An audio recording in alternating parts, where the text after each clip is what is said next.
And it says we are live. All this stuff is so weird. I guess I'll share you. Or share me. I'll share me with you. This is me messing with my mic, getting it closer to my face hole. Copying and pasting a link. Then I'm gonna go over to the Twitter. Because that's the only social media I look at, really.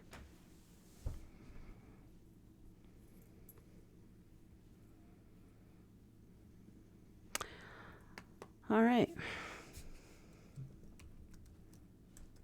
Man, why do these things pop up?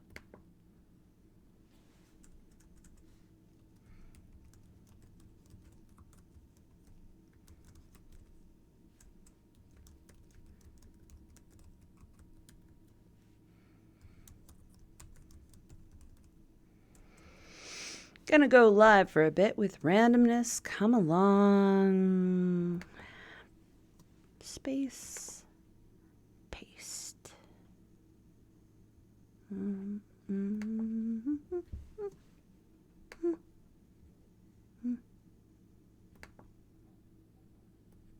Why aren't you pasting? Just paste what I want to paste. There you go. YouTube. There you go. And we're also going to go. We want to start some music here. My go-to. Alessandro.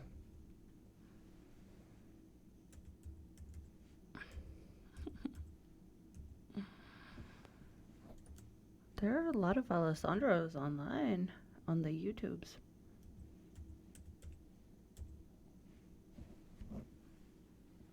You have to really look for mine. All right.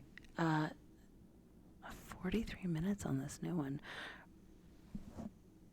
Real entities.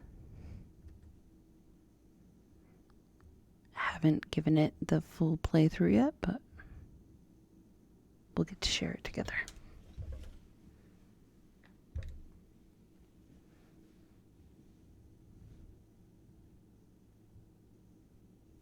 His stuff always starts out so light before you don't even know it's playing until it is. Oh, there it is.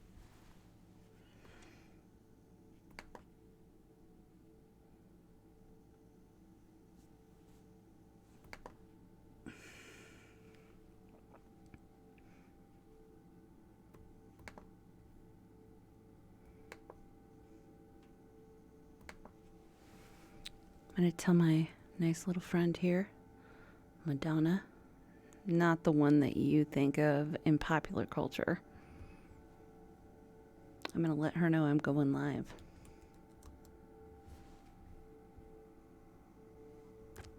If I'm correct, she's in like Egypt or something.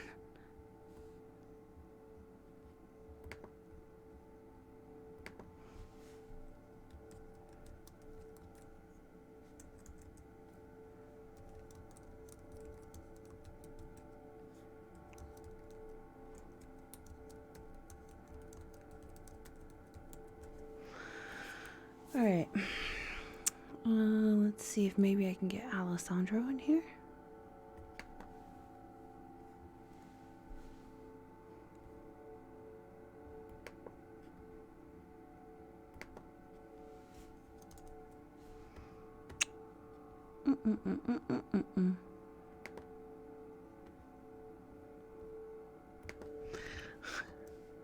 You hear the drone?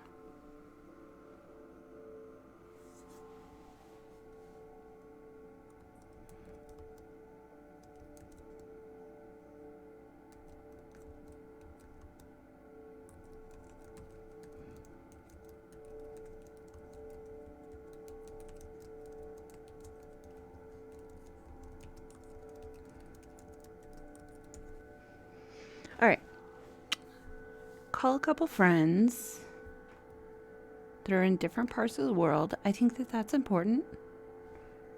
We got the fifth dimensional pilot, Night Trimark, who liked my tweet about going live. So right now, today was a really weird day. It was like such a normal day. No pomp and circumstance toward Easter. But it was a weird day. So I suppose if you want to hear about my experience, which if you're tuning in, maybe you're interested in that. That's why you're here. And we'll keep mark of that. Anyway, I don't usually eat until later in the day. And they were going to have their, chicken lunch. And I just wanted to kind of go back to bed and take a nap because I didn't have any responsibilities to have to tend to immediately. So I went and laid down, and I heard when my uncle left. And it was maybe, 5 to 10 minutes after he left. My grandma calls me on my phone. And since I'm like just a door away, I get up and I go in there and I'm like, what do you need? She says, I feel sick. And she's like grabbing at her gut. And she has stents in her gut to help with circulation and blood flow. And apparently when they eat rich foods or a lot of foods, it can aggravate that area and create inflammation, and then they'll just basically need to lay down because they'll feel really sick and they might feel like throwing up, but they don't actually throw up. So I experience that a lot with her, where she's not actually throwing up, she's just not feeling well. And so what we do is we go lay down and we take a stronger pill that's going to help relax the body so that digestion can happen without the stent area feeling the pain, because it's a little prop up in a vein keeping the blood flow going.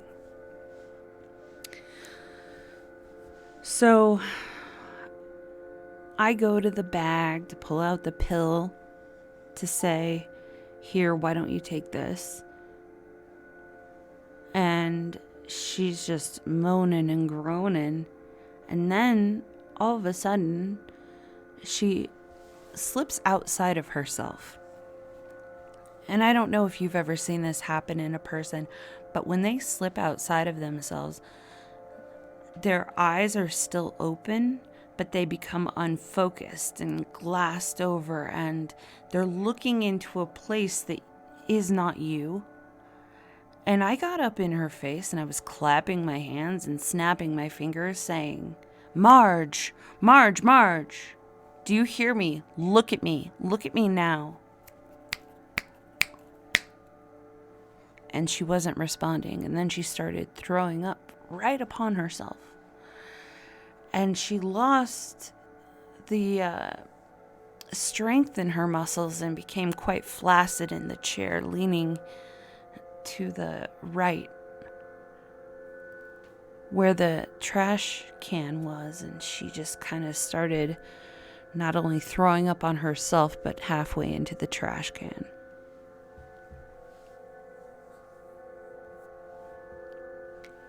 Usually I'm pretty calm in stressful situations, but the velocity at which this happened, magnified by the world that we're living in right now, where whatever quote unquote protocol is no longer uniform or constructive. We don't know what to do. The unsettlement of the settlement is creating confusion on a whole different level. And I've actually watched my grandma go through a full stroke before, right in front of my face, and I feel very thankful that I was able to catch it right in that moment and make that call to 911. But when I saw what I saw today, I didn't know what to do because, number one, 911 wasn't the first thing on my list because of everything that they're telling us, right? I don't want to send my grandma off, who's 93 years old, to a hospital where supposedly whatever is happening and will potentially put her in a situation where she would be isolated from her family if they want to come pay respects if things get bad. And we've got some phone numbers for a few nurses, you know. And I think that that's cool and important. And I appreciate that those nurses like my grandma and my family enough to let us know we could call them if we needed to.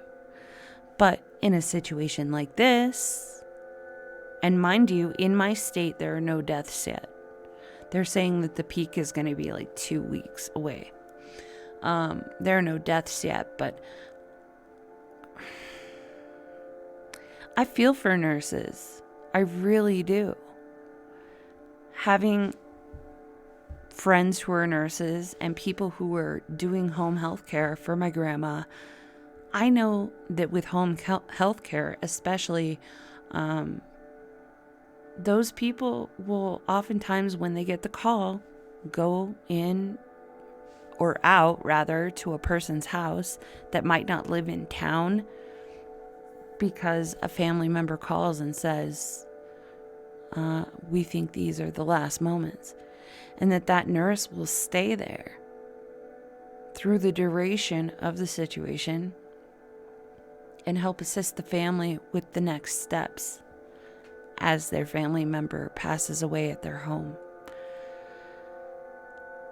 I've looked into what the hospital says locally with restrictions on visitors, and it depends on the department, but pretty much they're limiting everything. And if somebody is at the end of life care, you get 2 people, that's it, who can come in and basically stand as your advocate.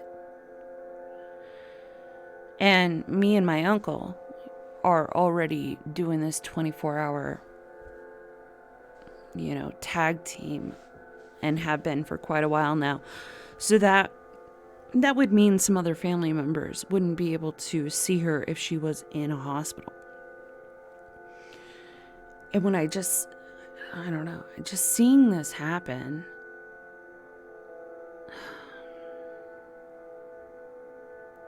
after seeing other strokes, not knowing if I should call 911, and knowing that my uncle had literally just left the house. And town's not big. I mean, he could probably get back to his house, especially during these times of lessened traffic, in about 12 minutes. So he was most likely not picking up my phone call the first or second time because he was damn near his driveway. He was pulling in there. And then I called again, and I don't like shaking that much. I'm really sorry for the pause in music. It's buffering.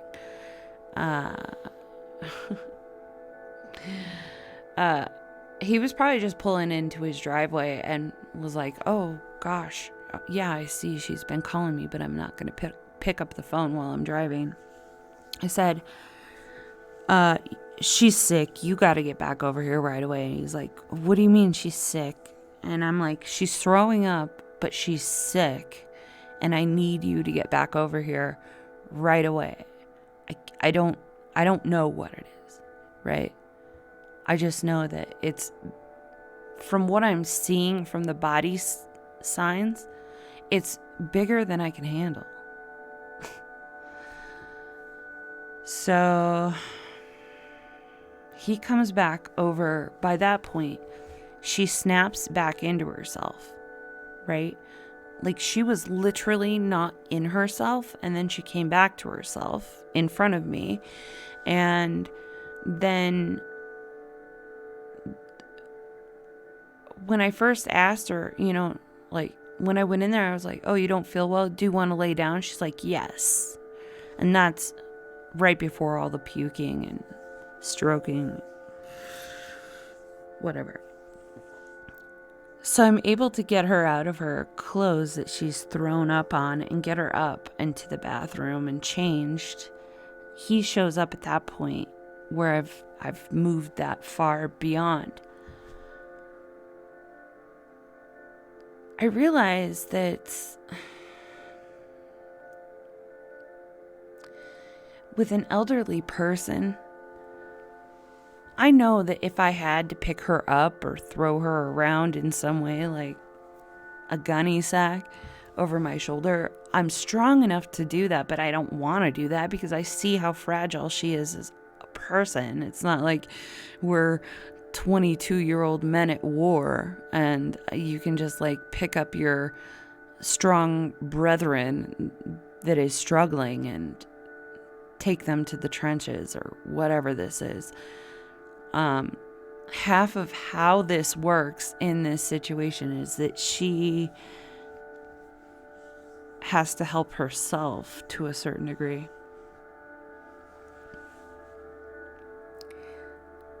And when she slips outside of her body like that, it is so scary. I've seen her be in this situation for various reasons in the past. So one of the first times it happened, she got a pneumonia shot. And they tell you, I hate to sound like I know what I'm talking about other than this anecdotal experience, but she goes in for these recommended shots, and one of them is a pneumonia shot. And within 2 hours of being home, her temperature spikes and she becomes delirious. At this point, I think she was like 86 years old. So she slips out of her body in this delirious fever. And I don't really know what to do except for try and make her comfortable. So I get a washcloth and put water on it and put that on her forehead. And using just the tools that I know with energy, I sat at her feet and I held them. And the energy, I could feel the heat accumulating in my hands. And so then I could feel it building up within me. And then I had to get rid of it. So then I had to breathe it out. And I had to allow it out of places in my body where I know energy has inlets and outlets. And within about a half hour, her temperature came down significantly back into a normal parameter. And she was more coherent, but she still wasn't completely there. But she was so tired that she had to sleep it off. And we've gone through these situations a few different times where it's so interesting, in my opinion, that I'm at the right place at the right time, being the caretaker for her, when I do understand things about energetic healing and channeling energy. My family doesn't really pay much attention to that.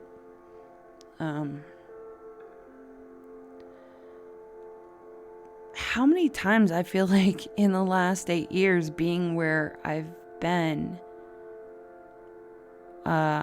maybe my grandma should have died already. It's a weird thing to say, and I don't mean it crassly. I just mean to say that the people that we keep within our sphere might have something to do with our longevity. And for her, I know that I'm giving my life force to her to a certain degree by being with her.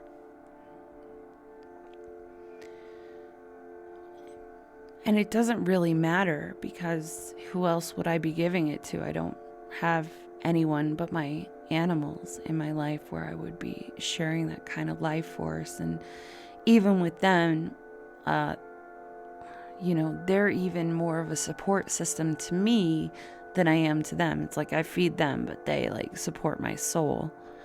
And with my grandma, I honor because I come from her, My mother was her daughter. So I come from her and I honor her. And when I act in healing of her, it's kind of the last ditch effort of what exists of this world that we used to know when we were a family that was different. It's strange.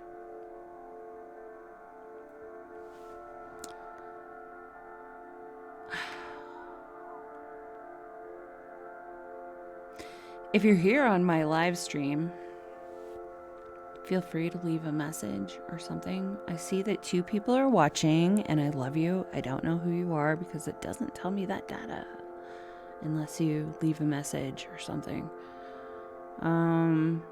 Okay, so that was my day. It was kind of stressful. It felt traumatic. Like whatever this psyop is with this virus stuff, compounded with be responsible, if you don't need medical assistance, don't seek it out, just stay home and take care of yourself. And I just felt so conflicted. It was just too much. I don't like it. So maybe that's probably when I should just not bibliomance. Right now, I've got a stack of bound paper products that isn't toilet paper. No, siree.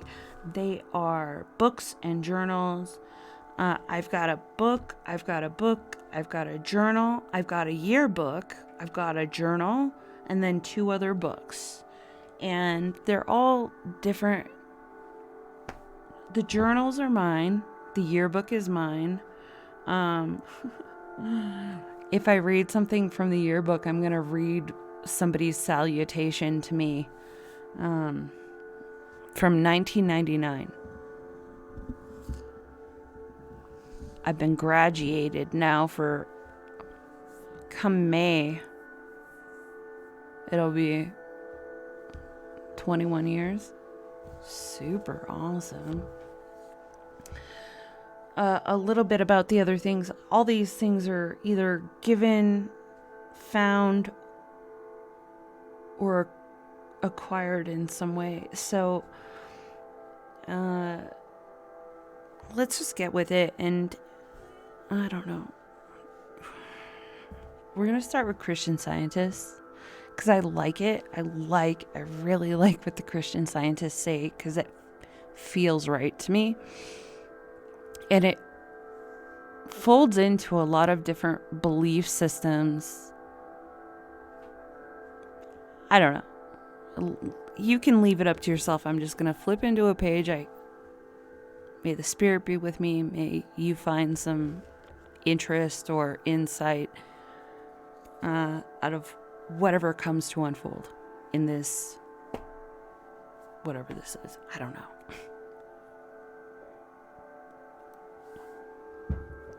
And remember, hit up Alessandro Mirasu, Real Entities. This is his most new composition. It is 43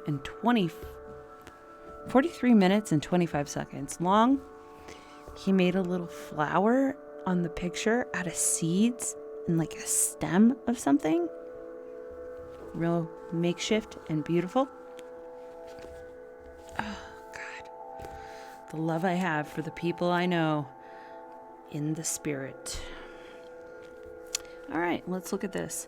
Falsehood is on the wings of the winds, but truth will soar above it. Truth is speaking louder, clearer, and more imperatively than ever.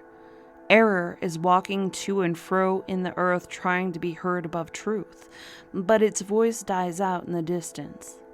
Whosoever proclaims truth loudest becomes the mark for error's shafts. The archers aim at truth's mouthpiece, but a heart loyal to God is patient and strong. Justice waits and is used to waiting, and right wins the everlasting victory.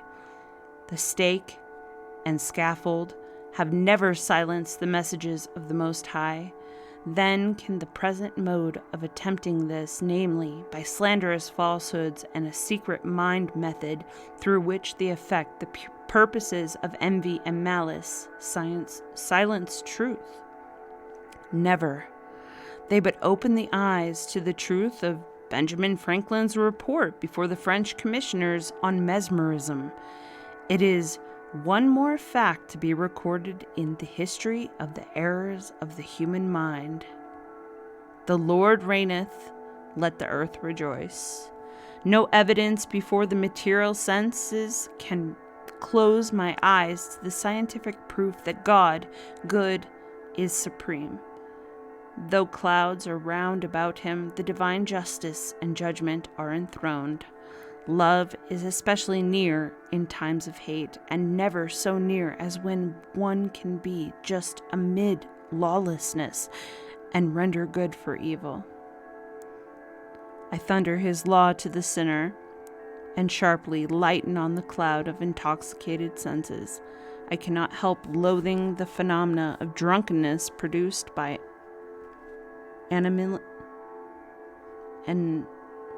I can't even say this word. Animality? I rebuke it wherever I see it.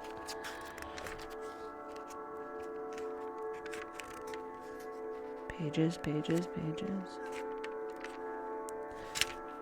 The vision of the revelator is before me. The vines of fornication, envy, and hatred are the distilled spirits of evil and are the signs of these times. But I am not dismayed, and my peace returns to me. Error will hate more as it realizes more the presence of its tormentor. I shall fulfill my mission, fight the good fight, and keep the faith. There is great joy in this consciousness that throughout my labors and in my history as connected with the cause of Christian Science, it can be proven that I have never given occasion for a single censure. When my motives and acts are understood and seen as my Father seeth them, I once wondered at the scriptural declaration that Job sinned not in all he said, even when he cursed the hour of his birth. But I've learned that a curse on sin is always a blessing to the human race. Ooh, that's a cool topic. I want to talk about it. Suffering as a gift. There's a lot about suffering being just this horrible thing, and like, why would God put suffering upon people?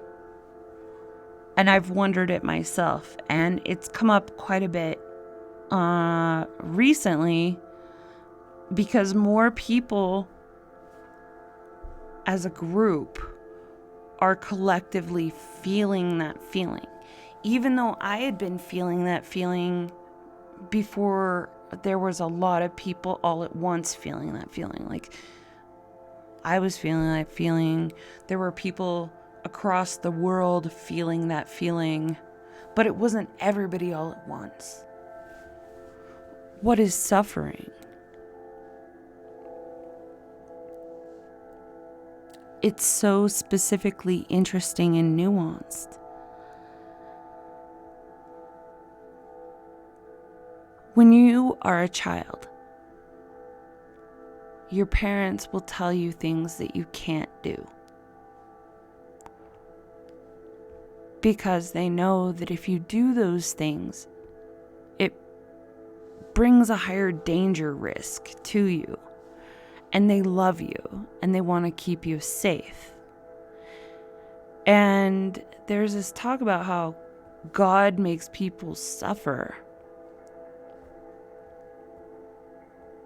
But actually, we make ourselves suffer, because we're told in instructions that are very reachable for every person to get to at this point, that there are certain things maybe we shouldn't do because they will be harmful to us, and that there will be repercussions for our behavior.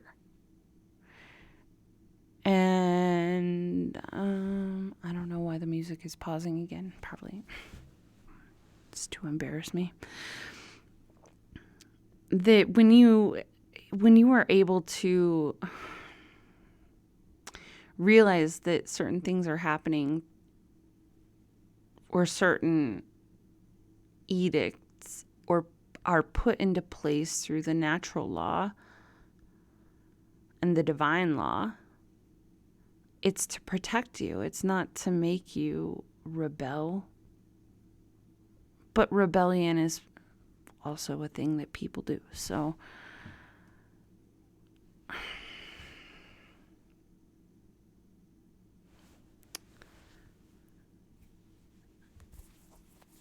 I had been contemplating that specific thing in the last couple days about how I tend to be somewhat anti-authoritarian, you might say. And I want to do my own thing, but I also have a spirit of ethics and morality. And I don't need somebody to reinforce that. It's just hard at times. Not so much anymore, because I'm not really faced in those situations. But when you're young, especially, to either listen to what that spirit of ethics and morality and genuine discernment is versus not. And that a lot of the suffering that people feel in the world is because they go against what they know deep down inside of themselves isn't right, isn't in their best interest. And so suffering is a byproduct of learning a lesson in order to repent and turn around. Gosh darn it. I'm going to pause this until buffers, because this popping in and out stuff, I don't like it. All right. So that was a topic. Now we bring up our next book. Oh, just to remind you what the last one was. I don't care if you're into it or not. It doesn't really matter. You know, at the end of the day, like whether or not you believe in it. These are books I have that I like. Okay? So, Miscellaneous Writings, 1883 to 1896 by Mary Baker Eddy, author of Science and Health with a Key to the Scriptures. She is the founder of Christian Science, and I love it. I just love it. I don't go to their church, never have, just love the literature, because you know what? Literature is amazing. The next book I'm going to pull up here in the stack is from Found Audio, N.J. Campbell. This is an independent book. A friend of mine sent it to me through from an independent publisher called $2 Radio. And so if you're interested in getting a book published or distributing a book that you have published, you might want to hit up $2 Radio, because they seem like a pretty cool company that likes to do good with and for the people. They are based out of Columbus, Ohio. And I don't see. Oh, $2radio.com. You can find them on Twitter and Instagram and Facebook. All the same. You spell out the 2TWO dollar DOLLAR radio. You can find them. Support small, small publishers and independent writers. I don't know what I'm going to find in here because I'm supposed to read the whole book, but I haven't yet. I've just been using it for stuff like this. So come join me. What will happen next? We've buffered. There we go, Ale. All right. Anyway, he went on by saying that it absolutely wasn't true. That he knew I was thinking he had to be withholding something from me, which I was thinking. Then he said it was much simpler, that no matter how it seemed, it was only misunderstanding. His being in my dreams, his playing the way he played, all of it, everything, he explained, was ordinary. He said, "There is no secret. I'm just an odd thing like all of the other odd things you've seen." The man smiled and the food arrived.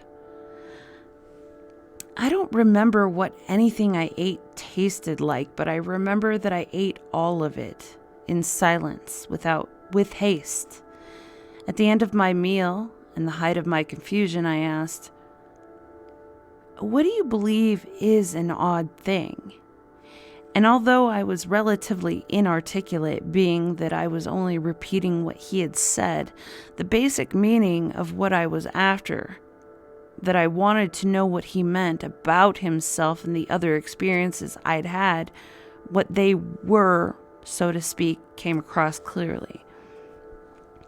He said it was a good question, a question worth pondering, but that he knew I had asked another question, a similar question, but not the same, on another of my crusades, and that, like that time, this was a labyrinth of a problem, impossible precisely to explain, but he said he would be willing to guide me as best as he could through the corridors toward a vague understanding, as long as I was willing to proceed. I was hesitant, as I was nervous about the unreality of the situation. I hadn't forgotten the complicated nature of my previous experiences, nor had I been able to forget their intrigue. I say that not because I wasn't able to return to my daily life. I already told you how I had just done that for some time, but as evidenced by my inability to ignore this tournament, my interest in the truly strange never completely went away. Ooh. Doesn't that make you want to read the book? Maybe you should. Found audio, N.J. Campbell. $2 radio. All right.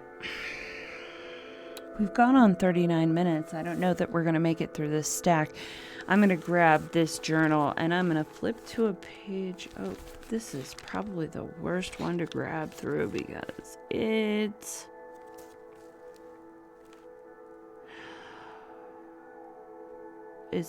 so recent.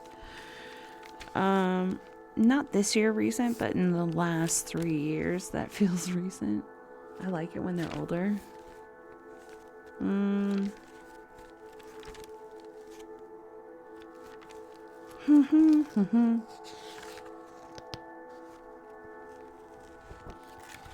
All right, okay. We'll go to 2016, and I wrote this, so judge me however you want. I don't fucking care. May 11th, 2016. I think I'm finally done trying to slowly kill myself. pains and aches in my body have lasted months now. The true pangs of cellular destruction are becoming evident daily. I've had a malady with the left side of my body since about January. It started with my wisdom tooth on the lower left mandible swelling of its partially impacted place. Coincidentally, at the same time, my uncle was also having issues with his wisdom teeth, and that seems to happen often. I get a pain, and someone close to me will have the same pain, and they do something about it or not, and most times it just goes away. My pains physically never lasted too long, but these days I'm hyper aware of my changing health. Over the last 4 years, I've seen 3 of my family members lay in ICU or hospice as they physically pay for the consequences of earlier decisions. For instance, my grandfather just basically vegetated in front of the TV, and eventually his brain atrophied and he lost his ability to really do anything for himself or coherently communicate. My aunt smoked cigarettes for the majority of her life and then died a long, drawn-out suffocation. And that's how I'm starting to feel. Suffocated. I can't tell you now. I can't tell you how many thousands of cigarettes I've smoked over the last 10 years. But it seems enough is enough. I'm currently dealing with the fact that one of my best friends is a severe alcoholic on her way to destruction. I don't know how many hundreds of thousands I've spent on alcohol since I turned 21, but it's probably appalling. I need to stop in solidarity. I need to quit because I've invested too much of my time, energy, income, good times into a depressingly impactful industry. When I asked my grandma how she stopped smoking, she said, "I quit cold turkey.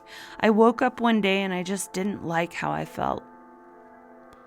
And I always told myself, I can stop whenever I want. I'm not an addict. I know I can stop. I've become ingrained in boredom and habit. And mostly it's a matter of rearranging how and where to spend my time. And in trade of the self-destructive behavior, doing healthy and rewarding activities such as a technology detox. Clean eating, exercise, and cleanliness are mundane things which exacerbate my boredom." Dude, buffer this stuff up. The music in the background is half of the awesomeness. If anybody else is... Hi, Elle. I love you.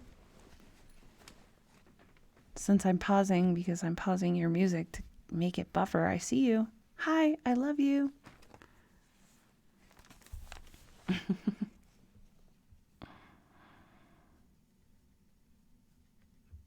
The internet wants to fight me.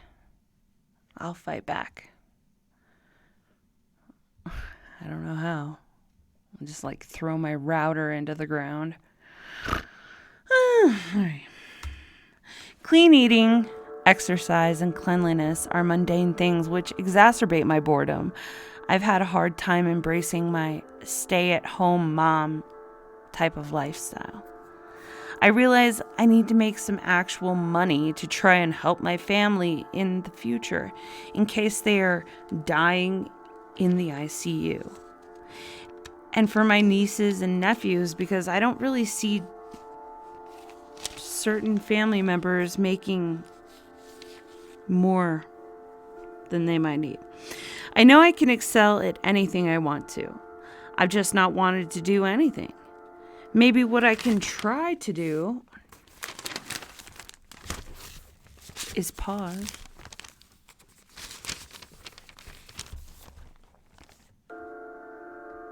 You know what I'm going to do? I'm going to pull this music back where it's already buffered and let it continue. continue Spotify.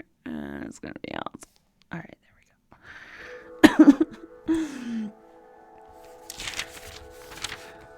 Maybe what I can try to do is find a way until the system changes or crashes, some peace of mind for their future and mine, because Lord knows they all are probably silently concerned that at 35, I've yet to even attempt to make something of myself in this convoluted world.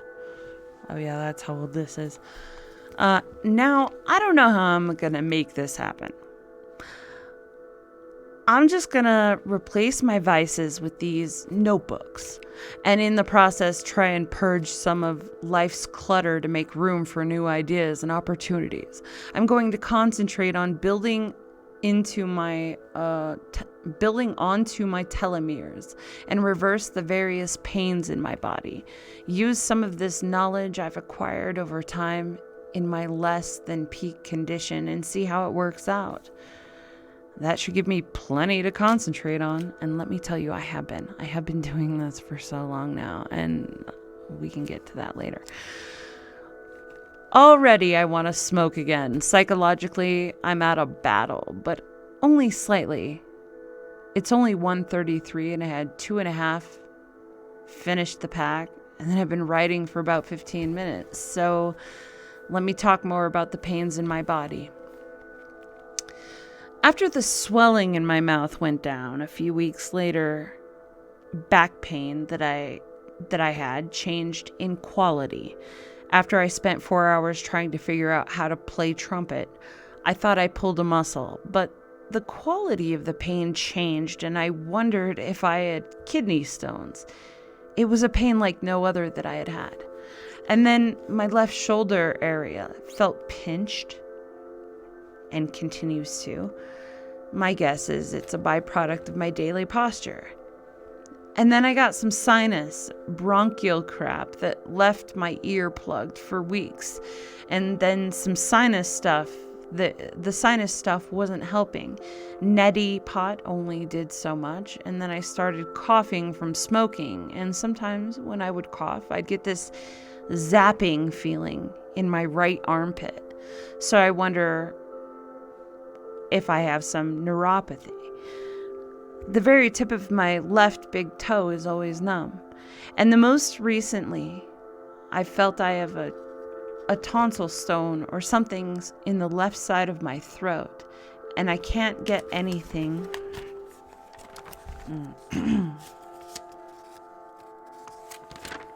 I can't get anything out. And now that pain is extending into my ear and the left side of my head. So, not sure if this is all connected to the impacted tooth, but maybe it is. And honestly, I haven't gone to a doctor in about a decade, mostly because I knew when I was secretly starting to smoke at 25 that it was super gross, and I was ashamed of my bad decision making. But it was such a childish thing to do, and I knew better. But I did it because my boyfriend hated it, and maybe I secretly wanted him to hate me too. But it represented how I felt like an outsider. And I found it easier to make friends with people who were also on the outside. I wouldn't take back any of the interactions I've had out there bumming smokes and borrowing lighters, but if I could, I would have put that single menthol cigarette back on the rack and still went to work and talked with the other people waiting outside with a key. And we all would have gotten along well. They didn't like me more because I smoked with them. Part of me thinks I did all this to understand it versus judge it. And if you can't beat them, join them and figure out what makes them tick is an operation. I mastered it. And it mastered me. I think it's a big nervous void, a death wish some are more conscious of than others. Why do we want to slowly kill ourselves? Why do we all struggle with our worthiness to exist and have harm-free lives? Why do what would seem to be otherwise healthy people allow themselves to go down the road of addiction or habit like a rabbit? Studies say that boredom and loneliness are contributing factors. I agree, but social behavior doesn't help. I get anxious around large groups of people in public. I think because I do most things alone, it can be easy to get stepped on by groups of people. For instance, people who shop in groups. People who shop in groups tend not to pay attention to anything but their conversation and getting what they need. They cluster and take up full aisles. Perhaps it's just that I need more patience, but I like to get in and out with ease if at all possible. Anyway, it seems addiction is a hot topic lately, and I'm doing some research and inquisition, I feel it necessary to address my own consumption and the effect of the consumption of toxic things by those I'm close to and care for. My favorite things about drinking are the taste and the spark of calm giddiness I get from drinking. I don't like doing shots. I don't like chugging. I like drinking slow while doing some activity over a long period of time. I don't often feel drunk, but when I do, it's like it all hits me at once, and then I want to go to bed. When I drink, I feel immediately inspired to do the things I enjoy, as well as the tasks I don't really enjoy. So while drinking, I'm equally inclined to paint, write, research, dance, play around creatively, as well as domestic duties like dishes, laundry, gardening, cleaning. I've yet to find an activity other than driving that I don't enjoy more in my loneliness than the energetic buzz I get from having a drink. I've gained so much weight in the last 4 years, it's disgusting. My stomach rolls are nasty. I have a double chin and the skin around my nose, which is an liver acupressure spot, is always dry and flaky and red. I don't drink nearly enough water. I stopped drinking for a month occasionally, but the reward of drinking at the end is just so good.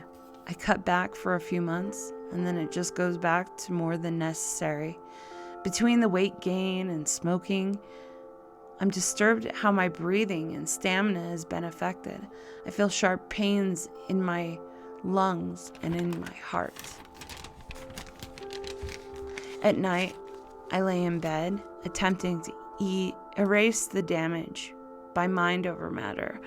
For years, I've been telling myself, I'm always healing. I know when I finally give myself permission to stop, the healing will be able to manifest. Lately, my dreams are reasserting these feelings in my body.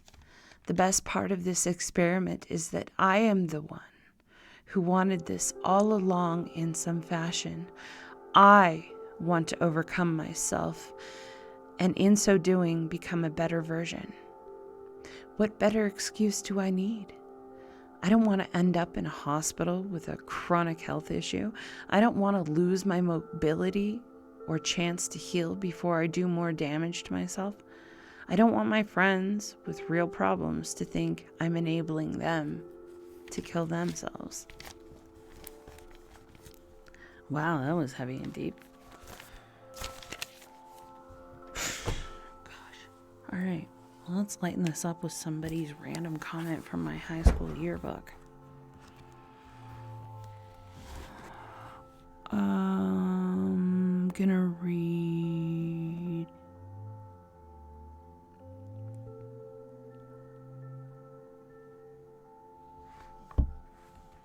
There's... Oh. I'm going to read comments from people that I'm still actually kind of friends with. Because I'm not friends with everybody, you know. I got a lot of great comments here, but... Mandy, you've been such a great big sister to me this year. Thank you so much for all your encouragement and sarcasm. I love your sense of humor. Sometimes when I feel really weird, in the bad way, you make me feel normal. Don't take that the wrong way. I mean it. You're so creative in all that you do, and I wish we could have spent more time together. Best of luck in college. I know God's right behind you. Oh yeah, best of luck with Jeremy, too. I know I'll see you on Broadway or in a movie someday. I love you, Samara. I want to tell you about Samara. Samara is one of my favorite people in the world, and I've known her since I was in high school. And I also know her older brother and sister, but her older brother was my first friend out of the family, and that's how I got associated. And then Samara and I had classes later, and I love her dearly. And in this hard time of being home, taking care of my grandma, not having a very active social life that most of you are experiencing now, Samara's mom passed away. And she had to come back from the East Coast to kind of help her dad figure some things out.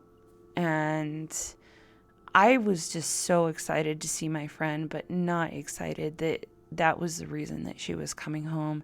And I did whatever I could in my power while she was out here to help facilitate help for her family, because I love them. I love them deeply. One of the things with a lot of the comments in my high school yearbook is that a lot of people thought that I was going to go and be an actor. And that's what I wanted to do. I wanted to be the first woman to come off to get on Saturday Night Live, and then get off of Saturday Night Live with a professional film career in comedy and drama. Because at this point, the only person we've seen who has an example of that is Kristen Wiig. And you go, girl. Like, that's what I wanted to do. Oh my gosh. I don't have permission to play that. Don't play it. Holy crap. Gosh. Some dudes on flutes. Anyway, most people that I knew that I enjoyed acting and appreciated my ability to perform. And so there was like a lot of comments about where I would go after high school into performance. So that was a nice one. Let's see. I only want to read a couple of these because it's too much. What I found disturbing, though, was on the first page. Two of the people who had written to me on that page have now passed away very young in the last couple of years. And that made me feel bad. And then a lot of people leave their phone numbers. Like, it's super weird to see people's phone numbers. Landlines. They're not even their phone numbers. They're landline phone numbers. All right. So the other one, I'll read this one. One of my favorite people still in the world, just in my heart. Oh, Mandy, how do I start this? So many thoughts cross my mind. The way school will always continue, but I will be no part of it again. How I will live after 13 long years of servitude. Why did I write so many as one word? I won't wish you luck in the future. I don't think you'll need it. Coming from a fellow thespian, your talent is overwhelming. It is a real inspiration. You shine so brilliantly. Keep pushing. I hope you find success and faith and balance. Thank you for everything. Brian J. Morrow. And Brian is an absolutely brilliant person. He recently had a baby with his beautiful partner, and that baby is a lucky person to have him as his dad.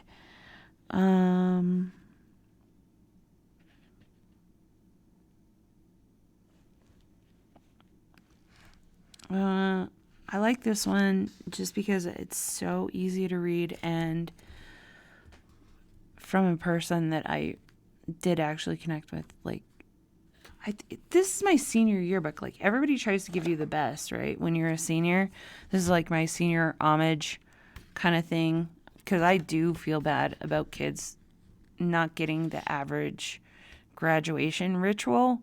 I don't know why I feel bad about it, because I didn't even want to participate in mine. But there are so many other milestones in life that other people really admire and find influential for them that I haven't been able to participate in for my own, personal reasons. Like losing my mom just kind of made me not want to ever get married or have kids. Like, you just don't have that person there that you're going to rely on to take you through those portals. And so I just fuck it. But my friend Abby said, Mandy, you are one of the most fascinating people I know, one of the strongest. I admire so much about you, your immensely strong will to your beautiful acting. The directors must have been blind not to cast you as that white bitch in To Kill a Mockingbird. Your skill would have formed the character beautifully. Oh, and your Mrs. Lincoln speech. Man, you better do well at nationals or those judges will be even stupider than any others we've gone against. I can imagine watching you in Mr. P's class next year for your grand performance. You've taught me so much about who I want to be, and I'll miss you. And I hope that all the people who admired my acting skills, I know most of them didn't go into acting, just like I chose not to, because that shit's whack. I'm thankful for all the wonderful comments that people did leave me at that last year in a formative part of transition. And what else? Okay. Well, this book isn't interesting because it just has business plans. All right. Okay. I've been on here for an hour and 3 minutes. I've had 2 watchers. I don't know if this is going to save to the archive or what the deal is, but I'm tired. I need to go to bed. I kind of want to read one more thing. Ooh. Well, I don't want to read from that book. It's conspiracy, isn't? I'm sure you're all tired with that. Anyway, I love the people who watch. I love being able just to blast this stuff out there. I don't really care where it goes. It's just nice to have space to express ourselves, and I encourage that across the board. I double appreciate Ale all the time for his contribution to my creative contributions, and quite honestly, I'm really tired lately. Just really tired, and I'm not sure how and where we're gonna get a second wind. And if I pick up on it first, I'll let you know. But this tiredness that is going to wipe through people just because of how stagnant stuff is. I've already been through this. I've been going through this. That's part of what my writing about earlier that I shared. That these discomforts in our body, one of the things you have to continue to tell yourself is this is temporary, but you also have to realize that even though it might be temporary, it doesn't mean that it's going to be normal. It's not going to be the same sense of normal that you had before.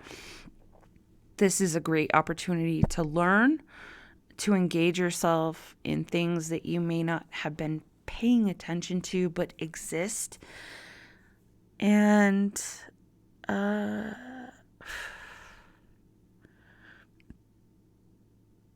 there are different probably stages of this wave that you'll go through, where some people are going to be hyper creative, some people are going to be hyper vocal, some people are going to try and make fun of everything, some people are going to be super depressed, some people are going to be angry.